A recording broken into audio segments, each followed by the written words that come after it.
séance de la saison 2 du séminaire vidéo des premiers temps.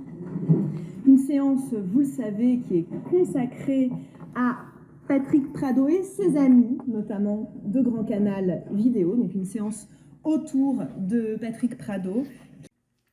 Dans ce film, on entendra plusieurs voix, mais c'est bien Patrick qui s'exprime. Une voix clonée qui double la première son voix entretien. de 1981, une autre de 2014, une troisième de 2024. Et enfin, une voix clonée qui double son entretien. J'ai été considéré comme un responsable de cette manif par les flics et par le préfet de police.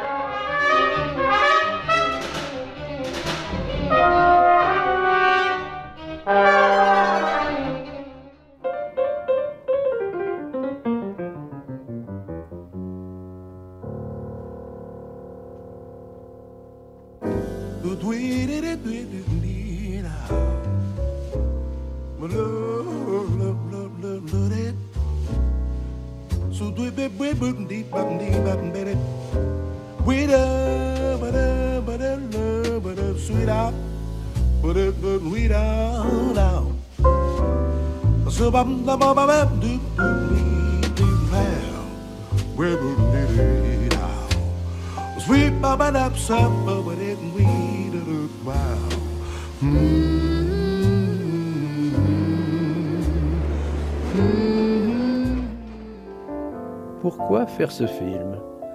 Patrick Prado est un vieil ami qui m'a souvent étonné et amusé. Sa personnalité, son caractère font de lui un original et j'ai pensé qu'il pouvait être le centre d'un film qui porte aussi sur le monde qui a été le sien et bien souvent aussi le nôtre.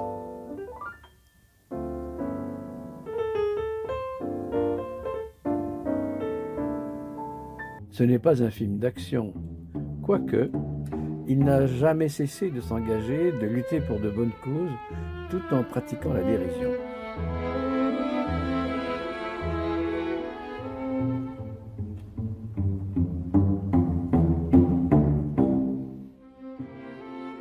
On a créé un groupe à un moment donné pour faire la révolution, militairement.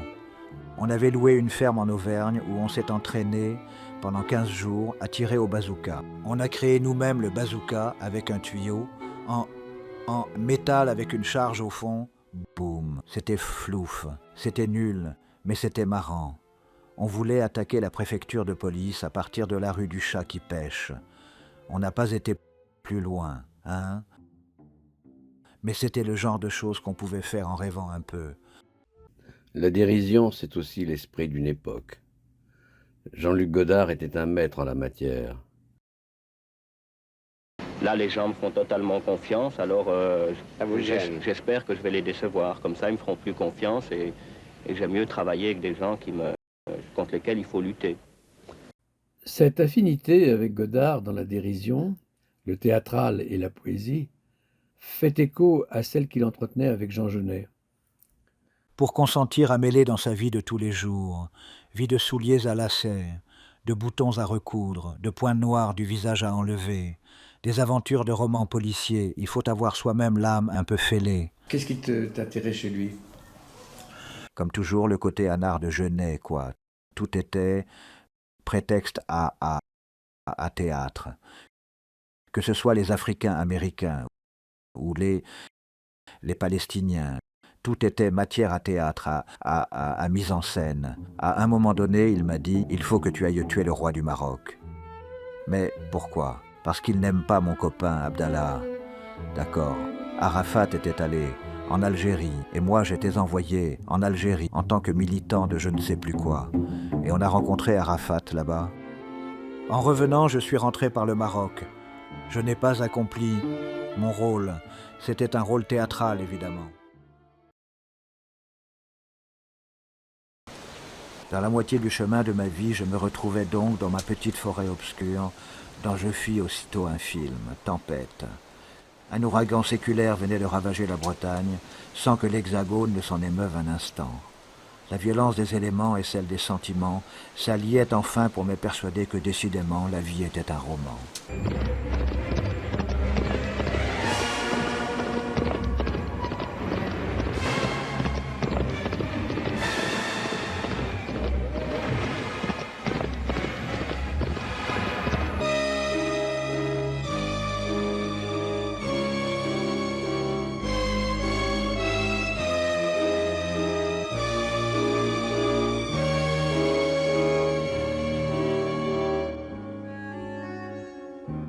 Brest.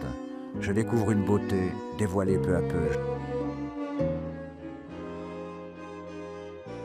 Si Brest est légère, c'est à cause du soleil qui dort faiblement des façades aussi nobles que des façades vénitiennes. C'est à cause encore de la présence dans ces rues étroites des marins nonchalants, à cause enfin du brouillard et de la pluie. Cela me paraissait évident de ne pas raconter les mêmes histoires, qu'on racontait sur Brest, ses bateaux, sa rue de Siam, Barbara, la pluie. C'était le son qui dominait l'histoire, le son parce qu'il était la reproduction en sonore du quadrillage de la ville. Quand j'ai vu cette ville quadrillée sur le plan, tout de suite est venue pour moi l'idée d'un métronome. Et celui que j'ai utilisé était le métronome de mon père.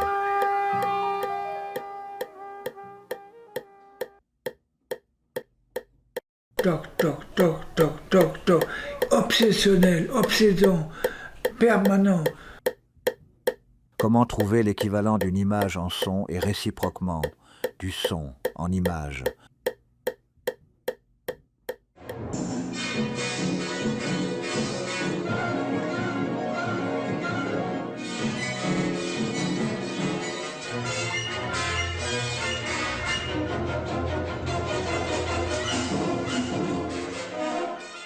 Dans le basculement, l'approche de Kistinik, lieu romanesque par excellence pour Patrick, est associée à une symphonie de Brahms.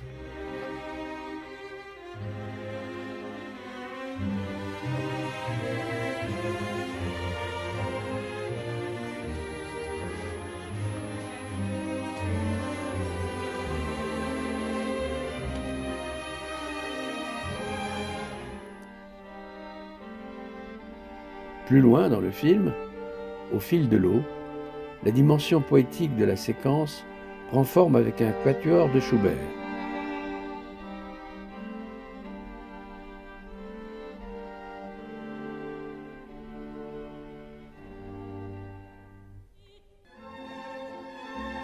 Et c'est Johann Strauss qui l'aide à restituer ce qu'a pu être l'harmonie d'un moment.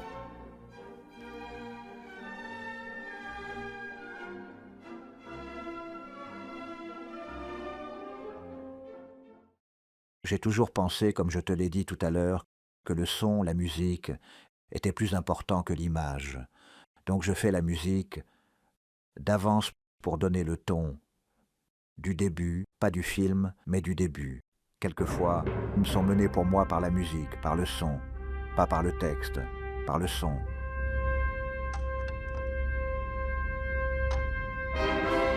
Le vent, le bruit des cailloux, les frottements, la parole incompréhensible des gens. Le cinéma, c'est il vient vers vous, ou le monde vient à travers lui, et vous êtes là. Ouais. C'est la même chose, c'est ce que j'appelle le roman, le romanesque. Dans le pays d'en dessous, la culture ouvrière vient vers nous sous la forme d'une allégorie romanesque. Je ne connaissais pas Prosper Nomblot. Le jour où il vient avec un Opinel tracer le plan de sa vie sur la neige était fabuleux.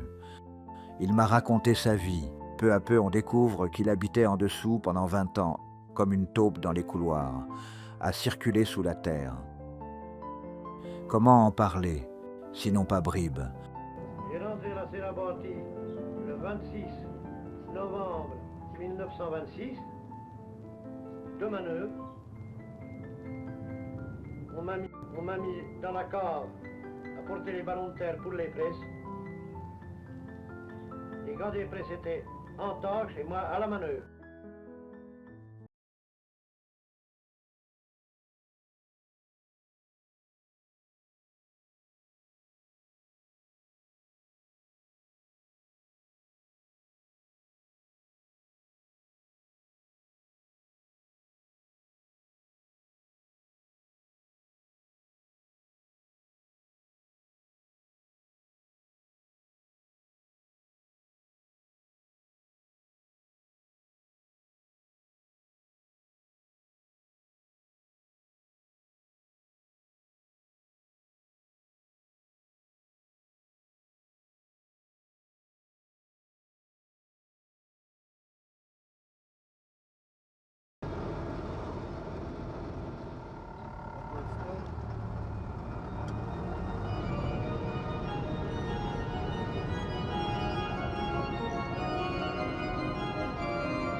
Un film commandé par le ministère des Affaires étrangères, tout payé pendant une dizaine de jours. Il voulait un journal de voyage. Je suis parti avec ma caméra Super 8, le lendemain de la mort de Guy Debord. Je ne comprenais rien à ce que les Baltes me disaient, et les sous-titres sont des textes que j'ai piqués dans les livres de Guy Debord. Je voulais lui rendre hommage. Mathieu Gallet, à qui j'ai présenté le film, m'a dit que c'était le meilleur journal qu'il avait reçu.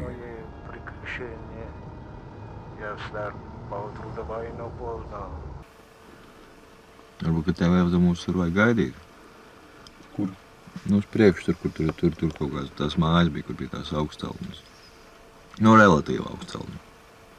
Un tur būs tuvāk uz to puses?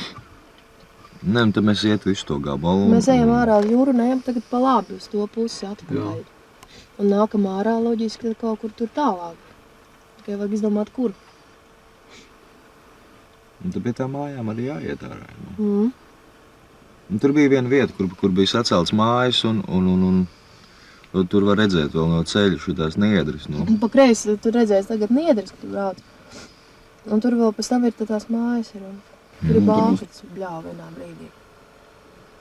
Kur nevarēja redzēt? Jā.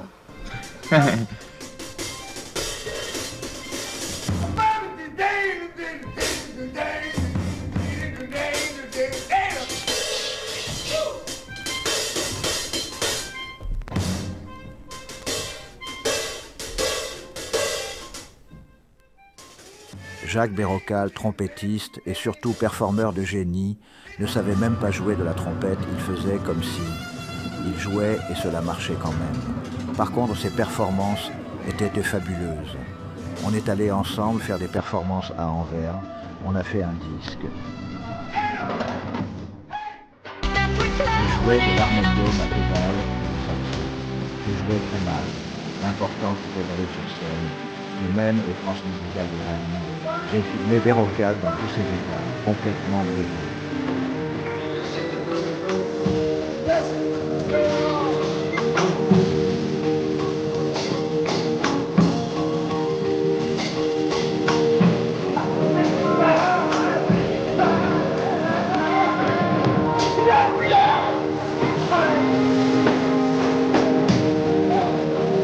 Ce qui m'intéressait était le côté anard. Le côté anard dans la musique, le côté je m'en fous. Extrêmement sympathique. Extrêmement agile intellectuellement. Toujours prêt à faire un travail. Un peu comme moi à l'époque.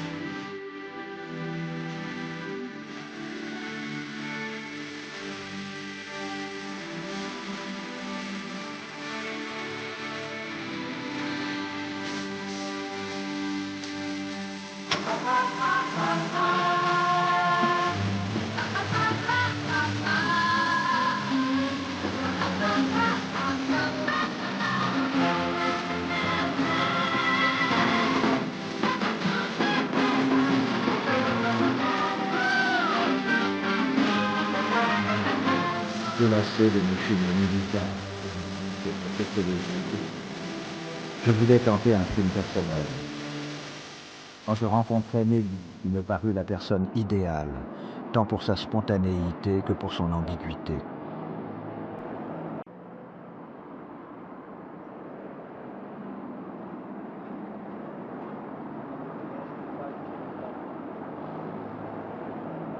Et vous ne mangez pas? Vous ne prenez pas de pain? Évidemment, vous avez toujours prodigieusement détesté le pain. La manière de voir les gens bouger m'intéressait beaucoup. Filmer les gens comme pour une chorégraphie. Une ode à Paris, au temps qui passe, à la jeunesse et à la beauté qui s'enfuit.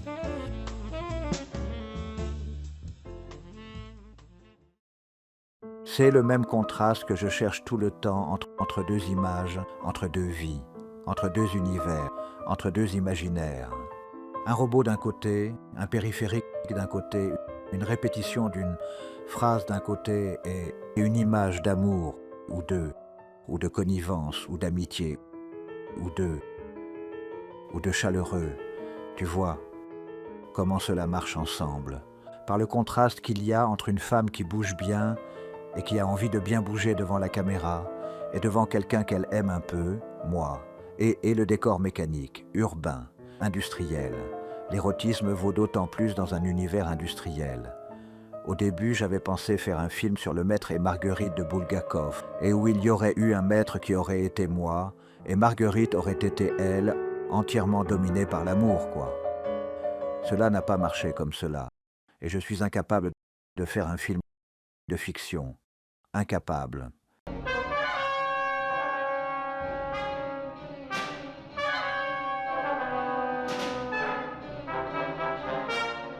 La vidéo, c'est l'instrument qui permet le mieux de se promener à travers des images, de vivre avec des images comme on vit avec la poésie, avec la musique, et de découvrir à travers ces images le pays, ce que j'appelle le pays d'en dessous, le pays d'à côté, qui est de l'ordre de la magie. C'est un peu une lanterne magique pour moi, la vidéo.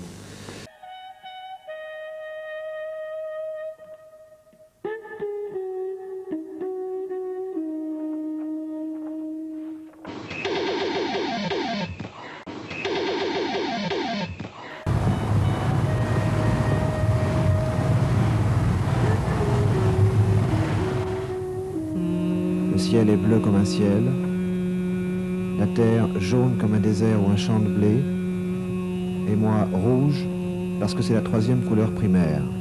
Périphérie.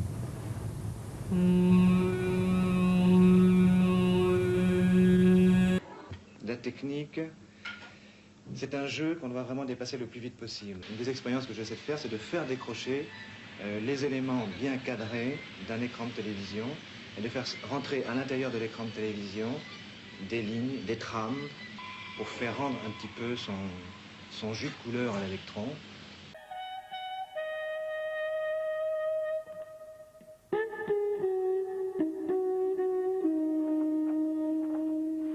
Tu disais tout à l'heure, d'emblée, mais c'est important toujours de raconter une histoire. Oui. Alors, quelle histoire tu racontes dans un film comme celui-là? Tu l'as vu. C'est une vraie histoire. L'histoire de la création du monde sous la forme du journal de travail de Delacroix, sur la combinaison des couleurs. Comment on travaille avec les couleurs pour créer un monde nouveau. Il y a 3 films que j'ai faits à peu près avec le même sens. Van Gogh, La Joconde et Périphérique. À chaque fois, ce sont des films qui parlent du début et de la fin du monde. Le Périphérique était pour moi le summum de la fin du monde, parce que l'on commence avec une couleur primaire, le jaune, le bleu et le rouge. Ils se mélangent pour devenir une sorte de magma infernal. Et pareil, la Joconde, elle ne sait pas qu'elle va disparaître. Elle disparaît, absorbée par la nature, par on ne sait pas quoi, par le cosmos, par les nuages numériques, quoi.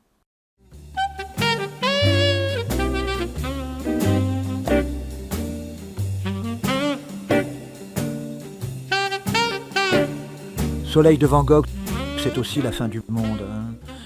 J'ai été très influencé par la métaphysique à l'époque. J'aime bien la vie quotidienne augmentée par la métaphysique. La vie quotidienne confrontée au malheur de vivre me fascine.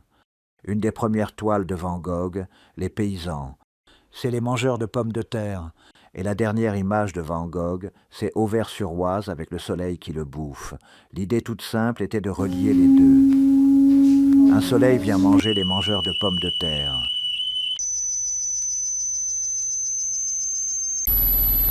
Et Van Gogh disparaît dans l'éclatement de la boule de feu.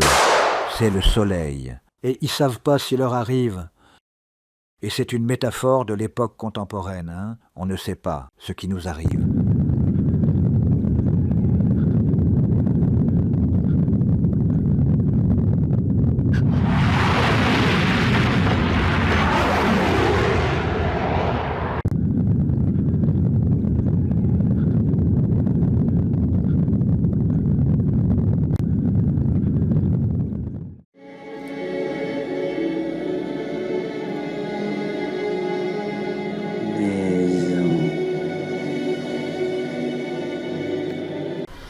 moment je disparais. Par morceaux comme maintenant. Gare des voyageurs à Quillan, 15 km, code postal 11 500 Quillan. Quiri-le-Sec, 80 Somme, arrondissement Le Mont-Liguier, canton d'Ailly-sur-Noix, 251 habitants, télégraphe, téléphone, gare des voyageurs.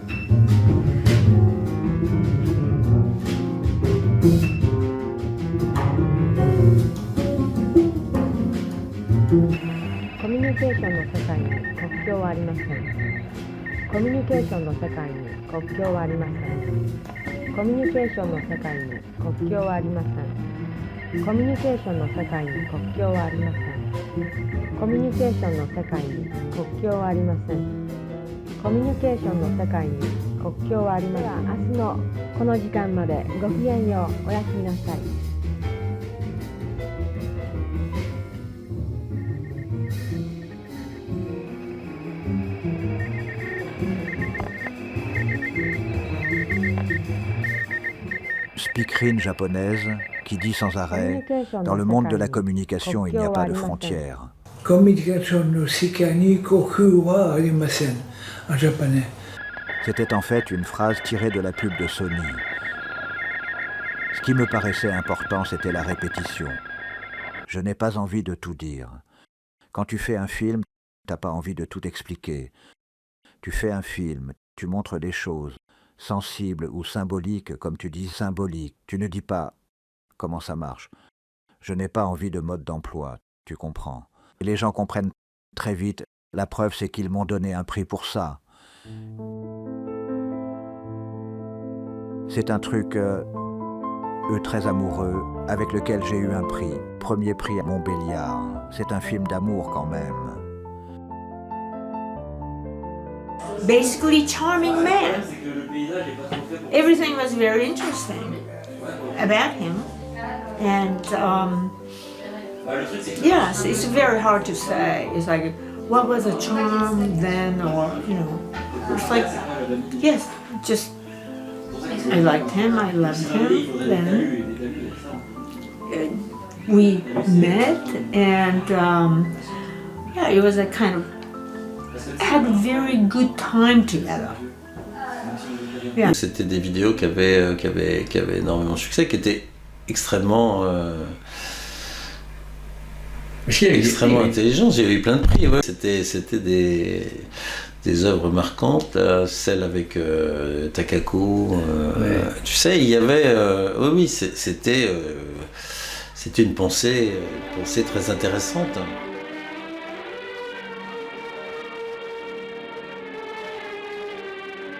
Je vous aime. Et vous, Garance, aimez-vous? Parler comme un enfant. C'est dans les livres qu'on aime comme ça, et dans les rêves, et dans la vie. Les rêves, la vie, c'est pareil. Ou alors ça vaut pas la peine de vivre. On s'est connus en mai 68, oui. Elle était une femme très poétique. Au départ, c'était ça. Ce n'était pas le politique. Moi, j'étais trop politique. Et elle, trop poétique même. Mais oui, on a été complices dans plein de trucs. Une manière poétique de voir les choses, c'est quand même un bonheur. Un bonheur. On avait une très grande complicité, toujours liée au fait de chercher la poésie derrière le concret.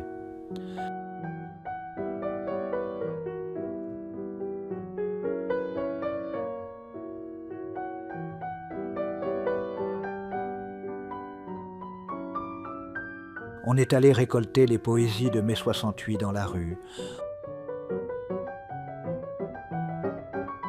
On avait une complicité beaucoup plus grande que celle que j'avais avec d'autres femmes. De quoi je voudrais parler? De l'amour, peut-être, je sais pas. Non pas de l'amour, de la politique. Non pas de la politique. Pourtant, ma vie a été à 80% politique. J'ai été très angoissé par la guerre d'Algérie. Et donc, très jeune, je militais pour l'indépendance de l'Algérie. En tant que porteur de valise à Paris à 20 ans, tu vois, proche des gens qui avaient signé le manifeste des 121 pour la fin de la guerre en Algérie. J'étais marxiste, léniniste, anarchiste, maoïste, antifasciste. Il y avait 10 groupes en même temps. J'ai passé mon temps à créer des groupes qui disparaissent au bout d'un an ou deux. Petit groupe de 20 personnes. On a créé le groupe d'intervention antifasciste, le JIAF. On a créé le Parti communiste breton, Parti communiste marxiste léniniste France, CMLF, tout ça. Et le GREC, le groupe révolutionnaire pour la réforme de l'orthographe. Toute action d'un parti révolutionnaire est l'application de sa politique. Si tu n'appliques pas une politique juste, tu appliques une politique fausse. Et si tu ne l'appliques pas consciemment, tu l'appliques aveuglément. Et là, ces assiettes, par exemple, pourquoi tu les laves? Pour qu'elles soient propres. Alors la France en 67, c'est un peu comme des assiettes sales. Oui. De même que la flèche doit viser l'objectif, le marxisme-léninisme doit viser la révolution.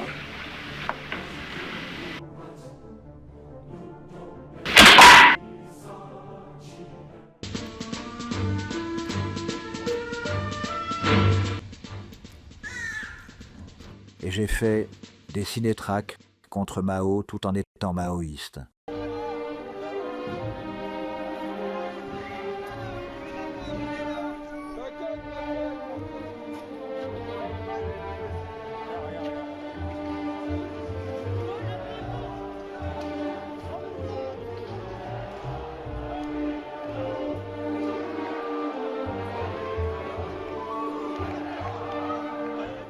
Mao d'accord, mais plutôt Mao érotique que Mao dictateur. Les premiers livres de Mao que j'ai lus, c'est le petit livre rose et pas rouge, à propos de ses maîtresses.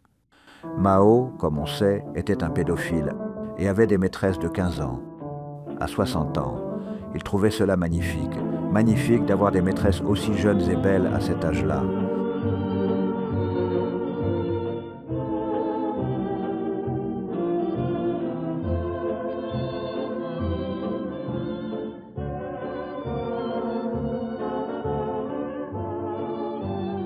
Cette période qui a duré 1 an ou 2, juste avant 68, m'a donné vraiment envie de suivre les événements quotidiens parisiens.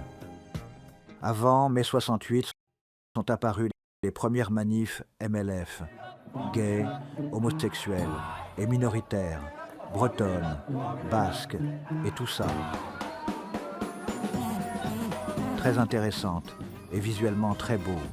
La vie politique, la vie militante, c'est vraiment du théâtre de rue, les costumes, les couleurs, les chants, les musiques. We are keeping watch. This place. J'avais créé avec 3 amis à Paris, dans le 5e, un comité qui s'appelle Comité 5e arrondissement des mal logés.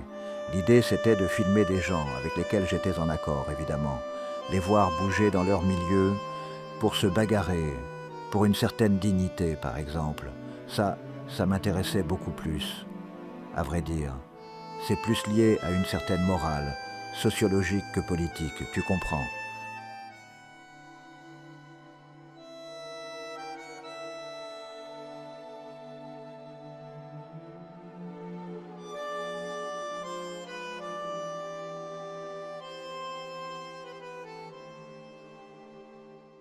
Pour gagner ma vie, je m'étais mis dans un groupe d'artisans peintres en bâtiment à Montmartre.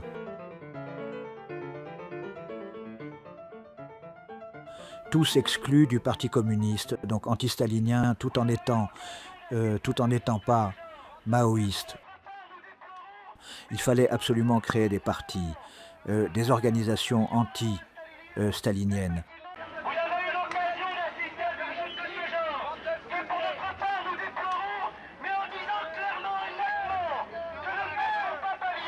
Pour gagner ma vie, en dehors du travail de peintre en bâtiment, je faisais des enquêtes d'opinion. Je voulais être indépendant. Mon père m'a aidé un peu, il payait le loyer, je crois.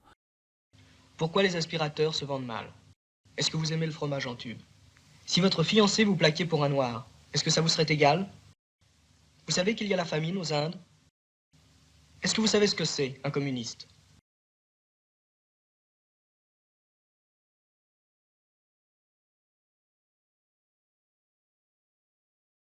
Cinq Basques ont été assassinés par Franco, garrottés, juste avant sa mort. Avec une amie, Anne Benveniste, on a dit qu'on ne peut pas laisser faire ça. On va monter une manif contre Franco sur la frontière. On lance ça à Libération et au Monde et ils reprennent le mot d'ordre. Tous à la frontière. On s'est retrouvés à plusieurs milliers, sous une tempête effroyable à la frontière espagnole, à Hendaye. C'était au mois de novembre. Peretti était là, il m'a filmé en partie. J'ai été considéré comme le responsable de cette manif par les flics et par le préfet de police, le préfet de Bayonne au Pays Basque. On a essayé de passer la frontière, on n'a pas réussi. On était des milliers quand même.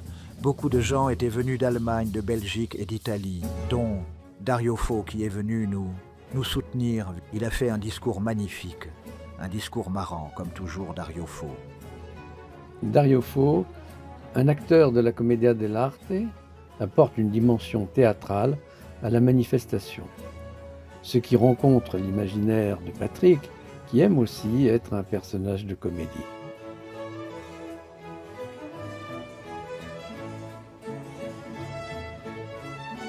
Elle passe dans la catégorie des femmes qui ont des désirs qui sont... Si à la découverte de sa libido, Marie fait ses premières expériences. Porno à la rigueur, l'érotisme me fait chier.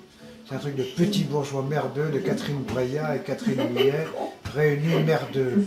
Vive Sade! Vive Sade!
Moi, je suis un Breton de Paris, vraiment breton, un Breton de Paris, mais donc vrai.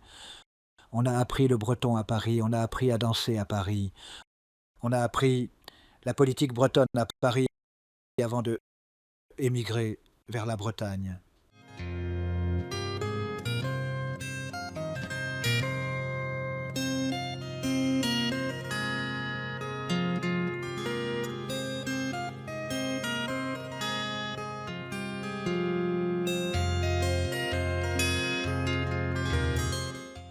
C'était un réancrage dans,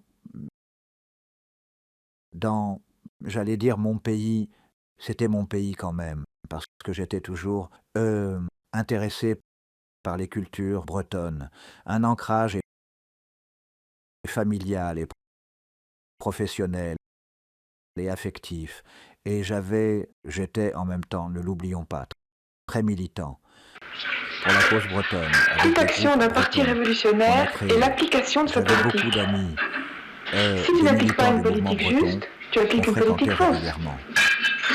Et si tu ne l'appliques pas consciemment, tu l'appliques aveuglément. Les écoles d'Iwan commençaient à Et redémarrer. lave les assiettes, par exemple. Pourquoi tu les laves? À la limite de l'extinction de la langue, les militants prévoyants créent des écoles maternelles Alors la France en 67, un peu comme des assiettes sales. qui vont se développer jusque dans le secondaire et au bac, faisant des enfants les dépositaires et le conservatoire de la culture de leurs parents.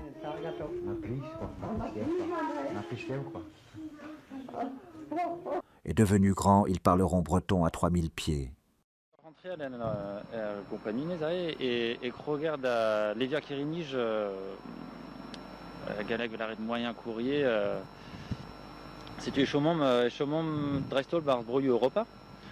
C'était l'époque du revival breton, linguistique, musical et chorégraphique. Comment qu'on fait?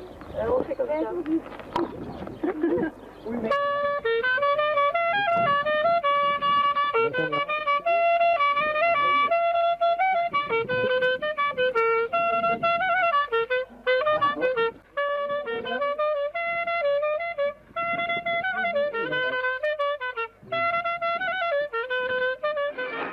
Les fest-noz se multipliaient.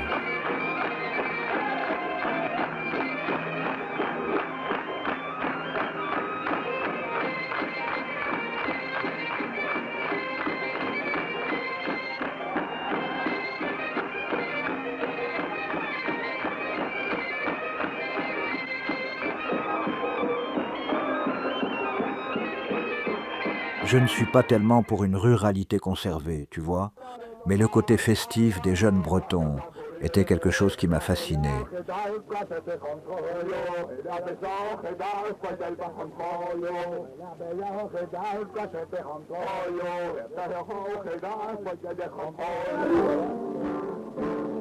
Avec des plantières et camarades endormis dans le trou, oubliés par le vieux piquet, les piquets serrés dans les mains paysannes, avec au bout des foulards rouges et points à vue, pour taper sur le seigneur patron, casse-lui la tête, mon Dieu.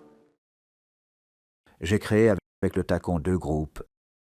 En Bretagne, le groupe s'appelait Tor Eben. Tor Eben, cela veut dire casse-lui la tête, un vieux mot d'ordre datant du XVIIIe siècle. Avec le tacon, on a été très solidaire.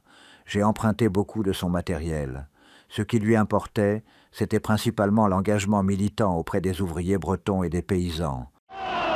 On ne travaille pas, le fusil dans le dos. On ne travaille pas, le fusil dans le dos. On ne travaille pas, le fusil dans le dos. On ne travaillera pas le fusil dans le dos. Aux joints français, les ouvriers bretons disent merde au patron. Guy mais Saint-Brieuc marque une autre époque. Le sort des bourgeois bretons, il sera encore pire.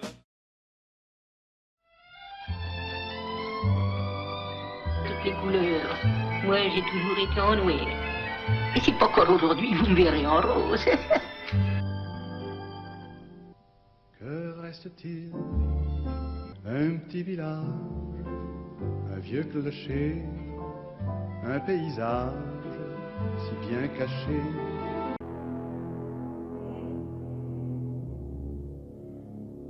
Ici, on a parlé breton pendant 2 millénaires.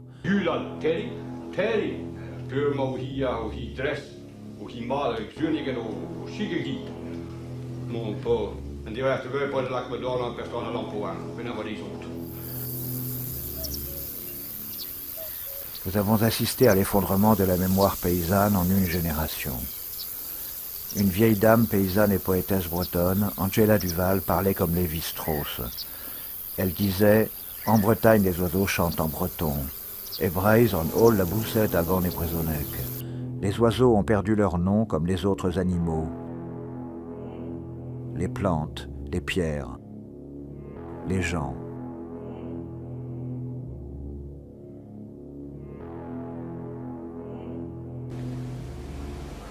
Et comment vous vivez avec les bêtes, avec la nature?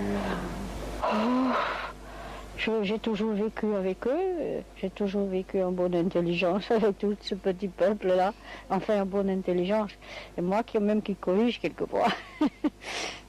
Sur le plan social et politique, tout ce travail des artisans, des paysans, des pêcheurs, des gens normaux, quotidiens, est en train de se perdre au profit d'une hyper capitalisation post-industrielle, post, qui fait que l'histoire longue des gens modestes est en train de se perdre. C'est pour ça que je suis rentré au CNRS, en fait. Pourquoi je fais un film en Bretagne? Et moins sur les gens que sur le travail des mains des gens, le rapport entre les mains et les objets et la nature.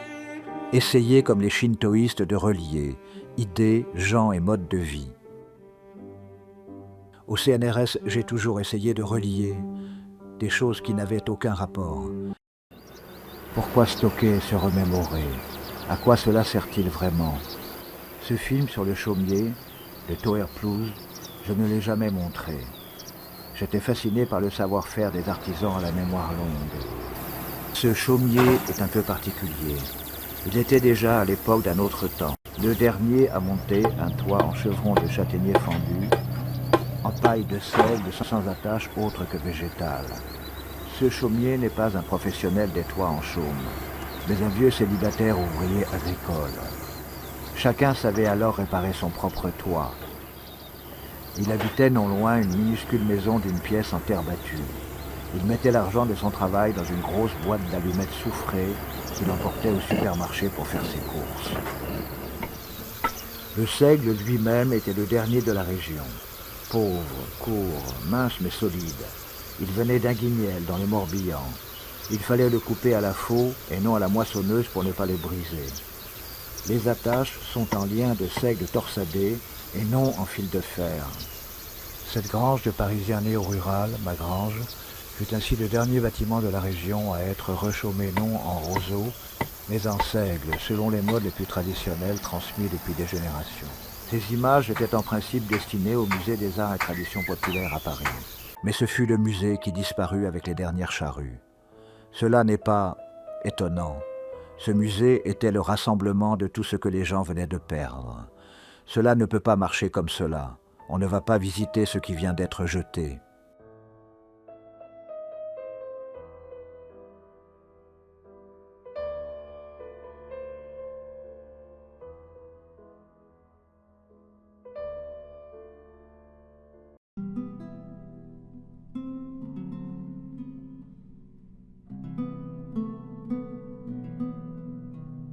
Que voulions-nous faire ici sinon tenter une utopie? Une utopie pour une modernité sans le progrès, pour le confort sans la technologie, pour un travail sans maître.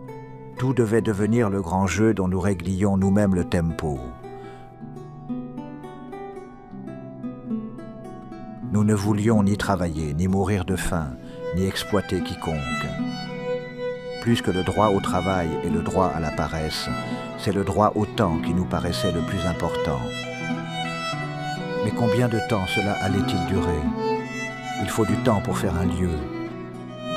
Un lieu, cela devait être la géographie de la rencontre, des lieux et des rêves, l'alchimie du temps. Nous voulions tout réinventer chaque jour. Les années passent, nous n'avons rien changé. On est alors passé de changer la vie à changer de vie, de l'utopie à la mélancolie, du rêve d'être ensemble à celui d'être soi. Dans le basculement du monde, plusieurs chronologies se superposaient. Nous n'étions que l'une d'elles. Nous avons laissé le terrain aux suivants, aux habitants de la nouvelle économie, peut-être encore plus paumés que nous. Qui leur succédera? On dit que ce seront les fonds de pension. Les ruines ont été remontées. Le village est debout, nous l'avons sauvé. Mais de quoi au fait?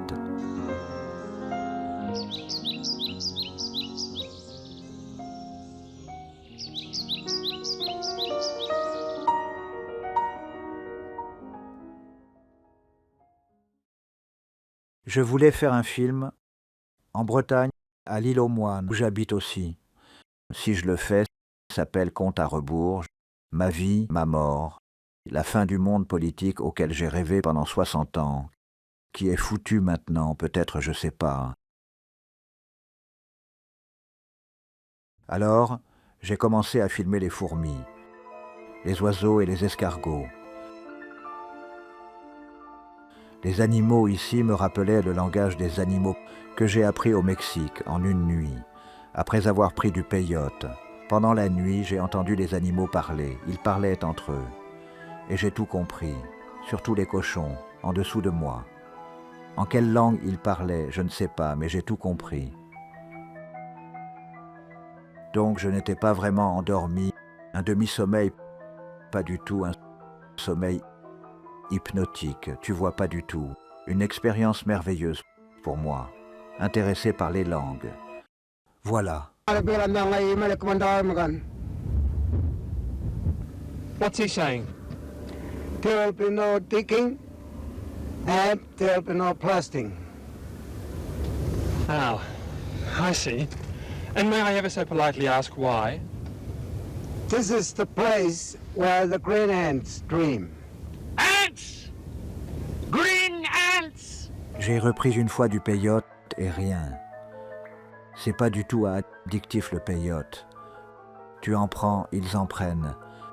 Même les enfants, ils en prennent. Ces petites bêtes parlent, elles veulent nous parler, on ne les comprend pas. Comment je fais pour les faire parler? Au Mexique, ils parlaient sans me demander mon avis. Là, est-ce que je peux essayer de les écouter et les comprendre, en réinventant leur langage? Cela paraît un peu saugrenu, mais c'est possible peut-être d'imaginer une fourmi qui parle, et qui parle un langage compréhensible, audible, pas seulement que. Tu comprends? Je me suis dit qu'on pourrait réinventer grâce à ChatGPT un langage reconstitué de bêtes, de fourmis, de petites bêtes microscopiques qu'on voit pas et qui ne cessent de nous parler pourtant.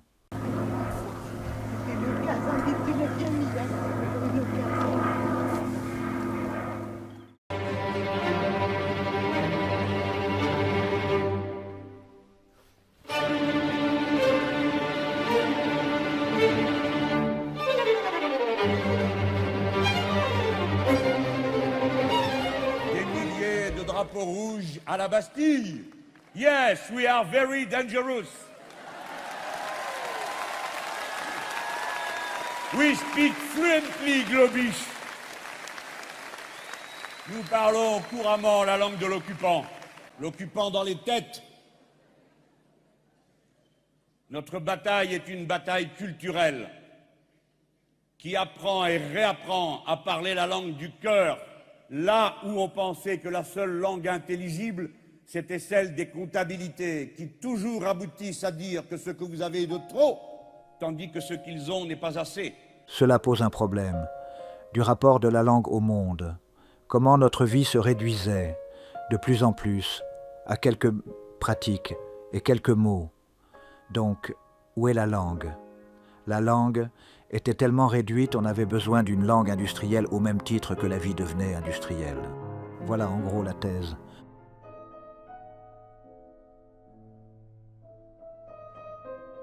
Avec Patrick, je suis toujours tout de suite tombée en relation parce que il était breton.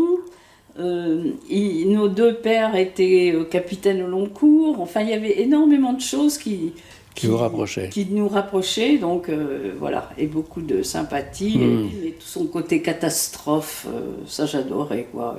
Catastrophe personnelle ou Alors, il faisait des recherches, je sais, au CNRS sur la catastrophe, mais lui, ça n'arrêtait pas, c'était toujours... ou même quelquefois, je me souviens de soirées à Grand Canal, en plein tournage, en plein montage plutôt, quelqu'un prononçait le nom de Patrick et tout se mettait en panne. Enfin, c'était devenu un sujet de plaisanterie et il lui arrivait que des catastrophes. Pour que la maison soit en paix, je voudrais bien qu'il change le logiciel. Quand le logiciel ne marche pas, il se met en colère, quoi. Il ne mangeait plus, il ne bougeait plus, il était prosterné comme ça. Donc j'ai téléphoné, et puis Yves, je lui ai expliqué qu'il n'est pas bien, il est en train de vraiment périr, donc il faut que quelqu'un l'aide. Là-bas, il est venu tout de suite, je pense. Ouais. Comme un médecin, alors? Oui. SOS.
Thank you.